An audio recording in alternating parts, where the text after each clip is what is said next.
mwari muzi ko Mima ari we muntu watangije igikorwa cyo gukora diskete, ubwo abacuranzi barabyumva mu rusengero.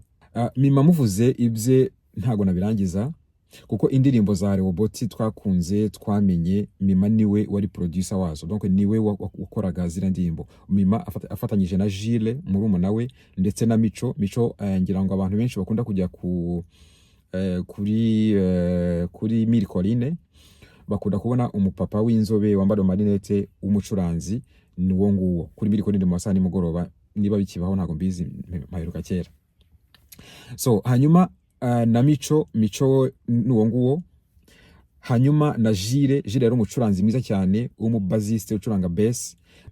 Akaba ari abantu bafashe Rehoboth bayishyira kuri ruriya rwego mwayibonyeho mu bigendanye cyane cyane n'umuziki. Famille ya Mima n'abavandimwe be turarekonesa cyane umurimo mwakoze.